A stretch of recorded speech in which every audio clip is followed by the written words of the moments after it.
বৃহস্পতিবার চূড়ান্ত বাজেট ঘোষণা, পে স্কেল বেসিক নিয়ে বড় সুখবর দিলেন তারেক রহমান। তো দর্শক, আপনি একজন সরকারি কর্মচারী হয়ে থাকলে সম্পূর্ণ ভিডিওটি দেখুন এবং শুরুতেই চ্যানেলটি সাবস্ক্রাইব করে রাখুন নবম পে স্কেলের সকল নিউজ সবার আগে পেতে। দেশের সামগ্রিক অর্থনৈতিক রূপরেখা পরিবর্তন এবং সরকারি কর্মকর্তা কর্মচারীদের দীর্ঘদিনের পুঞ্জীভূত দাবি আদায়ের লক্ষ্যে আগামী বৃহস্পতিবার জাতীয় সংসদে চূড়ান্ত বাজেট ঘোষণা হতে যাচ্ছে।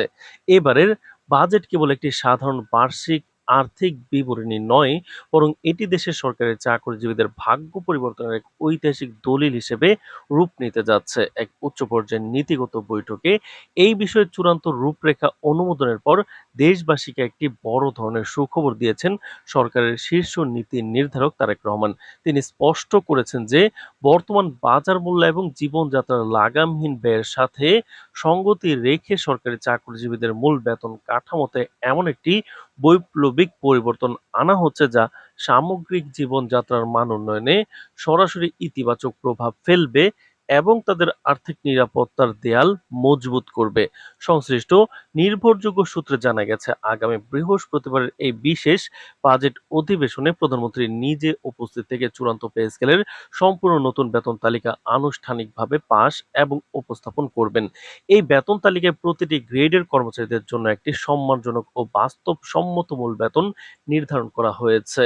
বিশাল এই নতুন কাঠামো বাস্তবায়নের জন্য এবার জাতীয় বাজেটে একটি রেকর্ড পরিমাণ অর্থ বরাদ্দ রাখার জোরালো সম্ভাবনা জানা গেছে। অর্থ মন্ত্রণালয়ের একটি বিশেষ সূত্র ইঙ্গিত দিয়েছে যে নতুন পে স্কেল বাস্তবায়ন এবং বর্ধিত বেতন ভাতা পরিশোধের উদ্দেশ্যে বাজেটে প্রায় 46,000 কোটি টাকা অতিরিক্ত বরাদ্দ করা হতে পারে। এই বিপুল পরিমাণ অর্থ কেবল সরকারি কর্মচারীদের জীবনযাত্রার মান উন্নয়ন করবে না, বরং দেশের অভ্যন্তরীণ বাজারে অর্থ প্রবাহ বৃদ্ধি করে সামগ্রিক অর্থনীতিকে আরো বেশি চাঙ্গা ও গতিশীল করে তুলবে বলে মনে করছেন অর্থনৈতিক বিশ্লেষকগণ। তো দর্শক, ভিডিওটির এই মুহূর্ত পর্যন্ত যারা দেখছেন অবশ্যই চ্যানেলটি সাবস্ক্রাইব করে রাখুন নবম পে স্কেলের সকল নিউজ সবার আগে পেতে। এবারের পে স্কেলের সবচেয়ে বড় দূরদর্শী এবং কাঠামোগত পরিবর্তন হিসেবে জানা গেছে যে সরকারি কর্মচারীদের বেতন সুরক্ষায় একটি স্থায়ী পে অ্যাডভাইজার কমিটি বা বেতন পরামর্শ কমিটি গঠন করা হবে।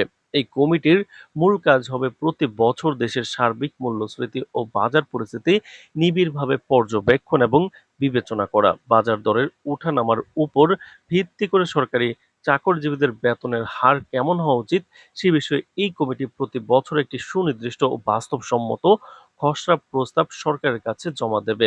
এই কমিটির সুপারিশের উপর ভিত্তি করে প্রতি বছরের জুলাই মাসে সরকারি কর্মকর্তা কর্মচারীদের নিয়মিত বার্ষিক ইনক্রিমেন্ট বা বেতন বৃদ্ধি স্বয়ংক্রিয়ভাবে কার্যকর করা হবে। এর ফলে সরকারি কর্মচারীদের আর নতুন পে স্কেলের জন্য বছরের পর বছর চাতক পাখির মতো অপেক্ষা করতে হবে না, বরং মূল্যস্ফীতির ক্ষতিকর প্রভাব থেকে তারা সব সময়ের জন্য প্রতি বছরই সুরক্ষিত থাকবেন।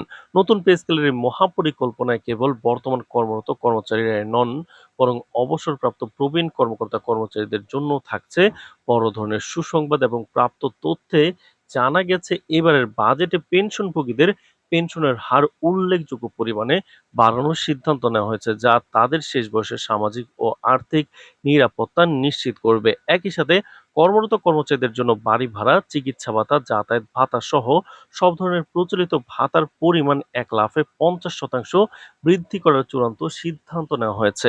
এর পাশাপাশি সরকারি কর্মচারীদের জন্য বহুল প্রতীক্ষিত রেশন ব্যবস্থা পুনরায় চালু করা হবে কিনা তা নিয়ে সরকারি মহলে জোর আলোচনা চলছে। এই রেশন ব্যবস্থা চালু করার চূড়ান্ত সিদ্ধান্তটিও আগামী বৃহস্পতিবার বাজেট ঘোষণার দিনই আনুষ্ঠানিকভাবে গ্রহণ ও প্রকাশ করা হবে।